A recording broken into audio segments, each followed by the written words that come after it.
teman-teman, perkenalkan kami dari kelompok 4. Pada video kali ini, kami akan menjelaskan materi konsep dasar manajemen sumber daya manusia. Sebelum itu, perkenalkan nama saya Made Haya Putri Darmawan dengan NIM 21110210114. Perkenalkan rekan saya, I Gusti Kade Adi Nugraha dengan NIM 21110210115. Dan rekan saya yang terakhir, I Gusti Putu Ari Lesmana dengan NIM 21110210116.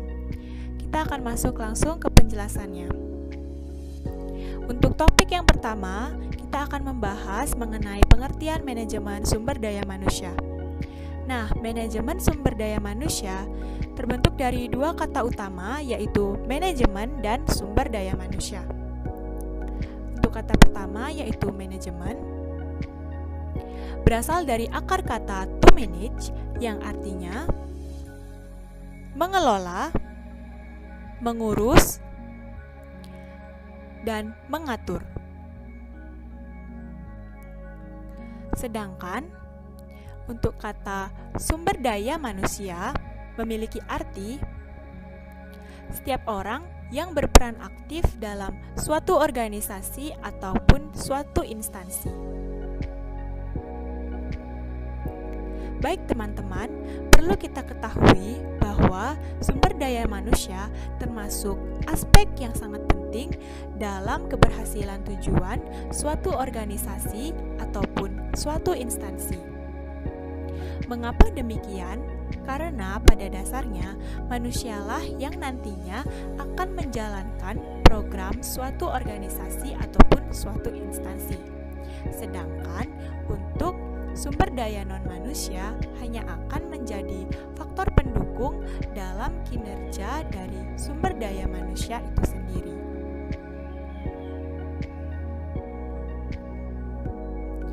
Jadi, apa sih manajemen sumber daya manusia itu?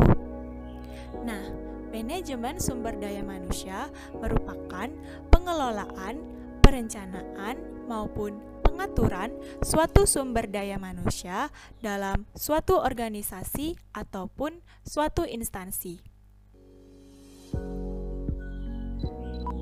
Berbicara mengenai pengertian manajemen sumber daya manusia, nah, teman-teman tahu manajemen sumber daya manusia memiliki dua perspektif utama, yaitu yang pertama perspektif makro, yang kedua perspektif mikro.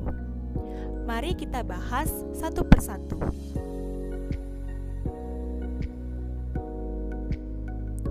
Manajemen sumber daya manusia di dalam perspektif makro memiliki definisi, yaitu pengembangan dan pemanfaatan personil bagi pencapaian yang efektif mengenai sasaran dan tujuan suatu organisasi atau suatu instansi.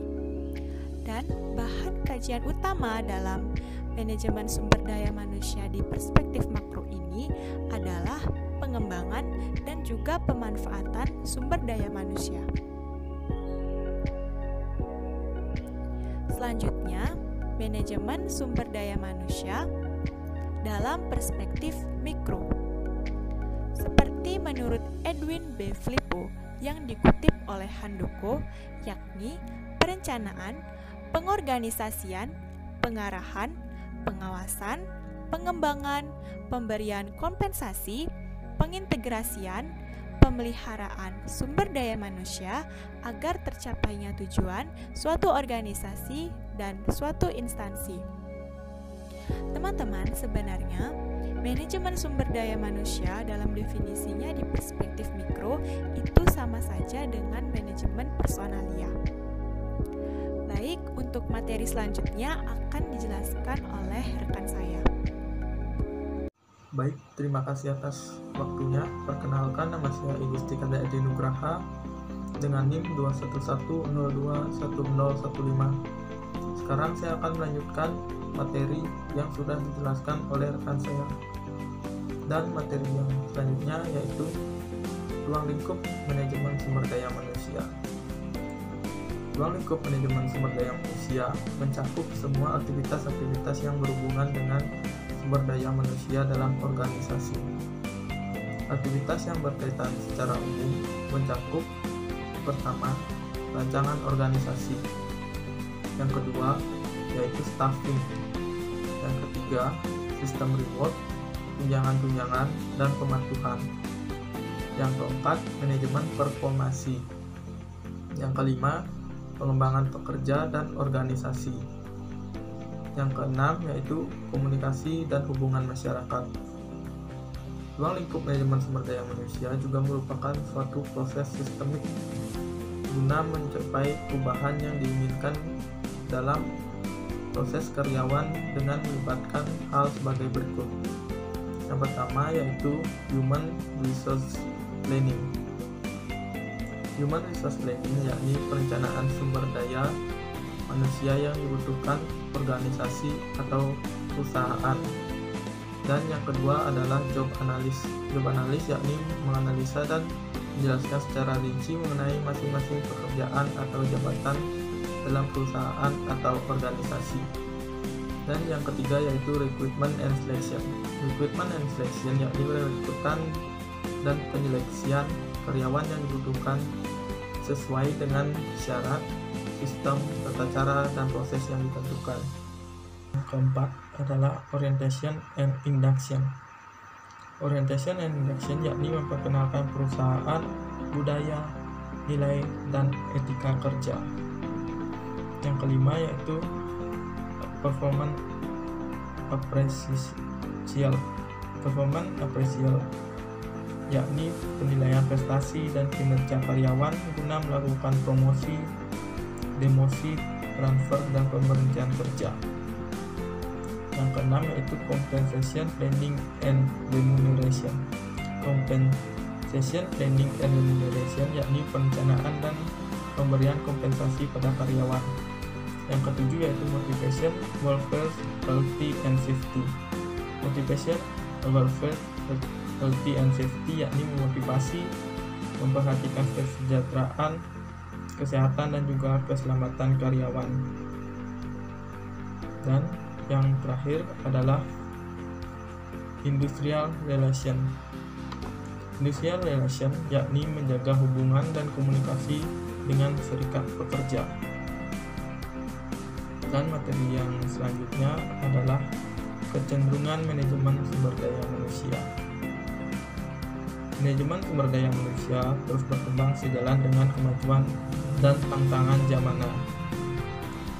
Suatu perkembangan yang patut diperhatikan dalam manajemen sumber daya manusia ini adalah ditemukannya kecenderungan baru yang berdampak sangat positif terhadap perkembangan dan efektivitas organisasi, baik publik maupun privat, baik kecil maupun besar.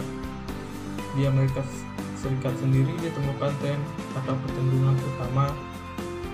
Kesembilan kecenderungan tersebut antara lain adalah: 1. Meningkatkan bobot fungsi sumber daya manusia.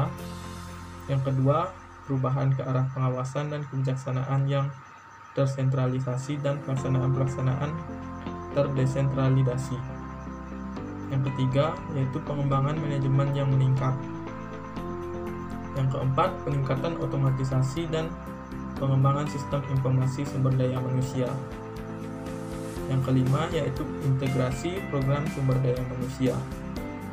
Yang keenam, perubahan ke arah sistem merit dan akuntabilitas. Yang ketujuh, peningkatan perhatian terhadap sikap daripada pekerja. Yang kedelapan yaitu peningkatan perhatian terhadap budaya dan nilai-nilai organisasi. Dan yang kesembilan yaitu peningkatan dan perluasan program-program perbaikan produktivitas. Dan materi yang selanjutnya akan dijelaskan oleh rekan saya. Baik, terima kasih. Saya Igusti Putari Lesmana dengan NIM 21110210116. Di sini saya akan melanjutkan materi yang telah dibawakan oleh Saudara Adi.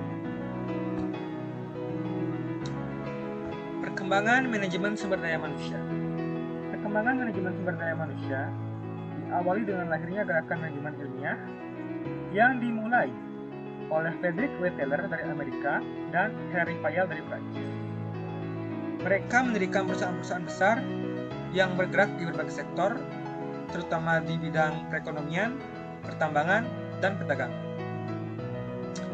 Berkat pengalaman mereka, akhirnya menghasilkan sebuah karya tulis yang dijadikan referensi untuk mempelajari manajemen sumber daya manusia hingga saat ini. Human Relation. Perkembangan gerakan Human Relation dilatar belakangi kesadaran bahwa manusia dalam organisasi apapun tidak boleh diberlakukan sebagai mesin. Semakin disadari bahwa sumber daya manusia tidak dapat disamakan dengan alat produksi lainnya, melahirkanlah gerakan Human Relation ini. Gerakan ini dipelopori oleh Elton Mayo, seorang ahli psikologi dari Universitas Harvard. Berikutnya, teori manajemen sumber daya manusia kontemporer. Teori ini berprinsip fundamental yang berarti semua manusia tidak mungkin diperlakukan sama dengan alat produksi lainnya, melainkan harus diperlakukan sesuai dengan harkat dan martabatnya. Timbul berbagai teori motivasi dengan Abraham H. Maslow sebagai pelopornya. Tetapi semua teori ini menekankan satu hal, bahwa manusia mempunyai kebutuhan yang sangat kompleks dan tidak bisa disamakan dengan alat produksi atau benda mati lainnya. Keberhasilan suatu organisasi ditentukan oleh kemampuannya untuk mengelola dan memanajemen sumber daya manusia dengan setepat-tepatnya.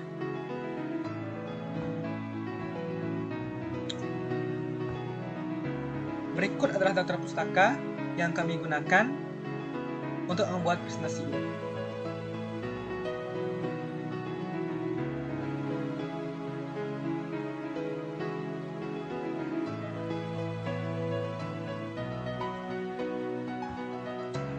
Baik, demikian materi presentasi tentang konsep dasar manajemen sumber daya manusia. Kami ucapkan terima kasih.